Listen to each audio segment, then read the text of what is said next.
Hello అండి విజ్ఞాన్ గారు. నమస్తే. థియేటర్లలో సినిమాలు సందడి చేస్తూనే ఉన్నాయి. ఓ పక్క గేమ్ చేంజర్, మరో పక్క డాకు మహారాజా, ఇంకొక పక్క సంక్రాంతికి వస్తున్నామని. కానీ వీటన్నిటి నడుమ ఆల్రెడీ రిలీజ్ అయిన పుష్ప 2కి సంబంధించి ఒక చూసారా మీరు గ్లిమ్స్ మళ్ళీ ట్రైలర్ విడుదల చేశారు. అది చూస్తే మరో 1000 కోట్లు పక్కా అంటున్నారు చాలామంది. ఏం చెప్తారు?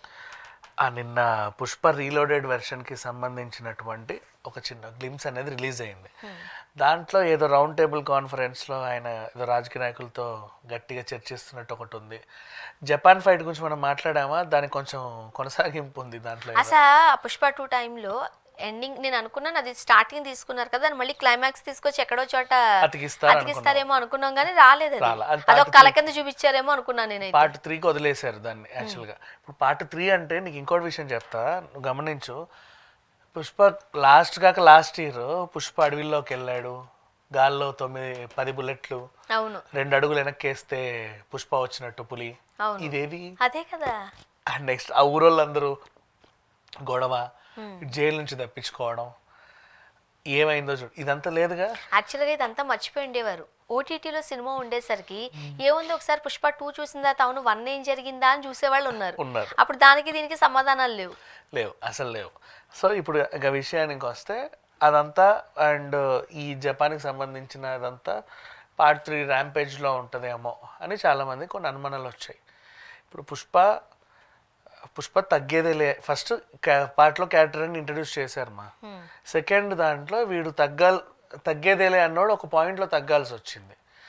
ఆ టైంలో పక్కనున్నోడు వాళ్ళ ఆవిడ గిల్ట్ ఫీల్ అవ్వట్లా. సో వెళ్ళి టాయిలెట్ పోసి వచ్చాడు. మళ్ళీ పుష్పని మోసం చేసాడు ఒకడు 500 నోటు ఇచ్చి. అది దొంగ నోటో లేకపోతే ఇంకేంటో తెలియదు. మరి పుష్ప లాంటి వాడిని మోసం చేయొద్దు కదా. మరి అలాంటి వాడు మోసం చేయొద్దు కదా. కాదు, పుష్ప లాంటి వాడు మోసపోడు కూడా. మరి అదొకటి. అండ్ టక్ మన కాల్ చేసి నీళ్ళలో పడి ఎండ్ అయిపోయినంత చాలా చండాలంగా తీయకూడదు. అసలు వాడు తగ్గడు, మోసపోడు, హీ కాంట్. ఈ సిచ్యువేషన్లో ఉన్నప్పుడు దాన్ని కొంచెం కొనసాగించి దాన్ని కూడా నీట్గా పర్ఫెక్ట్గా ఎండ్ చేయాలనుకున్నారు. అండ్ నెక్స్ట్ పుష్పని అసలు అప్పటిదాకా అరెస్ట్ కానీ పుష్ప అరెస్ట్ అవ్వాలి కూడా కదా. అందుకే పార్ట్ 1-2లోనే అరెస్ట్ చేసేస్తే ఇంకా పుష్పకు చెప్పేదే ఉండదు. అందుకు పార్ట్ 3కి పెట్టుకున్నారు అరెస్ట్ని. ఇప్పుడు సీఎంనే మార్చగల శక్తి ఉన్నోడిని ఎవడు అరెస్ట్ చేయగలడు? అండ్ ఇంకొకటి తెలుసా, బాగా ట్రెండ్ అవుతుంది. డబ్బులు కావాలంటే సోఫాలు పంపించిన ఒక సీన్ ఉంది చూడండి. ఇప్పటికీ కూడా మనం చాలా చోట్ల చూస్తాం, సోఫా మార్పిడి జరుగుతుంది అంటున్నాం. ఓకే, మంచి ట్రెండ్ అయింది. అయితే ఇప్పుడు ఇక్కడ నీకు వదిలేసిన కొన్ని పాయింట్స్ ఉన్నాయి. ఏంటంటే పుష్ప అనుచరుడు ఎవడైతే ఉన్నాడో వాడు వెన్నుపోటు పడవాలి పుష్పని. ఎందుకు వెన్నుపోటు పడవాలి? అంటే అరుస్తున్నాడు వాడి పైన పుష్ప. ఇంతకుముందు నాడుగా చిరాకు పడుతున్నాడు వీడి డబ్బు రాగానే. సో వాడి చేత వెన్నుపోటు పొడిపించాలి. వాడెవడికి లొంగుతాడు? రావు రమేష్కి లొంగుతాడు. ఆల్రెడీ ఒక లీడ్ వచ్చింది. నేను చెప్పినట్టు చేయి అంటే క్లైమాక్స్ ఫైట్లోకి వెళ్ళి అతను వాతావరణం కొంచెం డిస్టర్బ్ చేశాడు. రావు రమేష్ మారుతాడు. ఎందుకు మారుతాడు? జయపతి బాబుకి అన్యాయం జరిగింది కదా, వద్దన్నా సరే పొడి చేశాడు.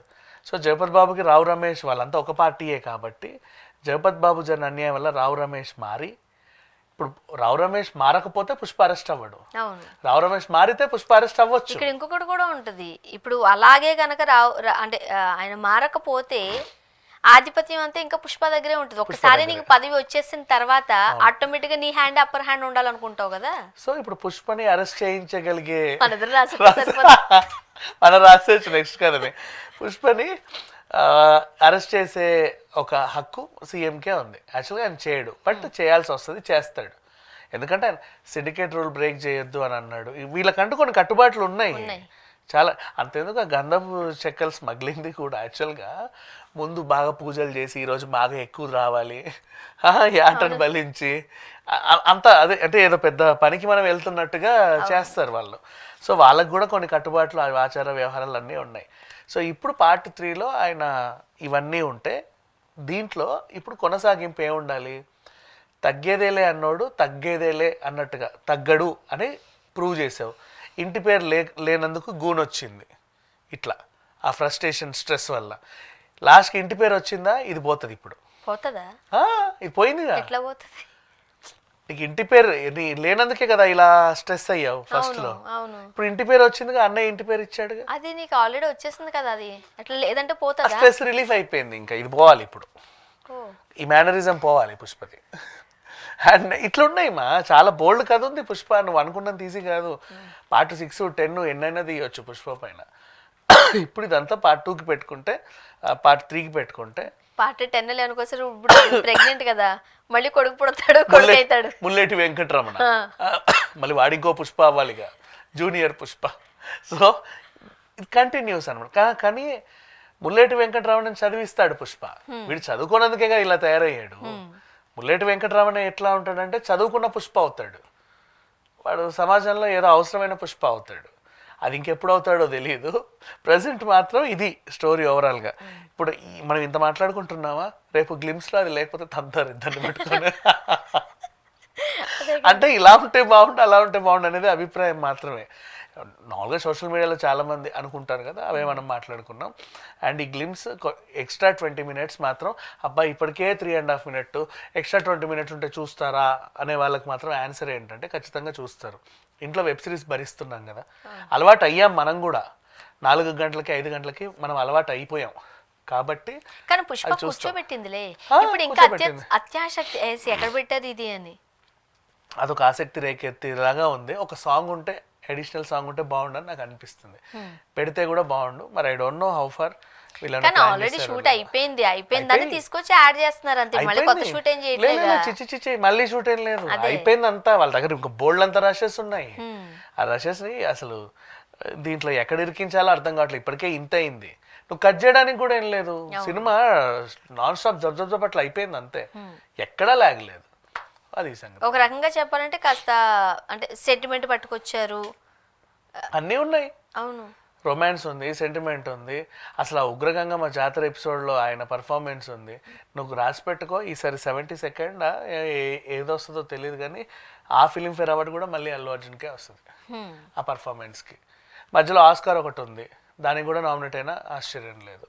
సో పార్ట్ 2 ఇప్పుడు మళ్ళీ 1000 కోట్లు 100% తీస్తుంది. ఇప్పటికది 2000 crores కి వచ్చింది, ఈజీగా 2000కి వచ్చేసింది, దగ్గర పడిందా. ఇప్పుడు ఈ రీలోడెడ్ వెర్షన్ తో మళ్ళీ థియేటర్లు ఇంకేం లేవు, సంక్రాంతి సినిమాలు అయిపోయాయి. అవును, మరి ఇంకేమున్నాయి. ఇది ఎప్పుడు 17th కదా రిలీజ్, 17th పండుగ అయిపోయిన నెక్స్ట్ డే కొత్త సినిమాలన్నీ వచ్చేస్తాయి కాబట్టి ఆటోమేటిక్ గా ఏ రోజు సినిమా ఆ రోజే చూసేస్తున్నారు మన వాళ్ళు. అవును, సో ఇప్పుడు దాని కంటిన్యూ వెర్షన్. అండ్ ఇప్పుడు ఇదంతా ఉన్న పెద్ద సినిమాని జపాన్లోనో చైనాలోనో రిలీజ్ చేసుకుంటే అవన్నీ యాడ్ అయితే ఇంకో 1000 కోట్లు గ్యారెంటీ పుష్పకి కంపల్సరీగా చూద్దాం. Thank you so much.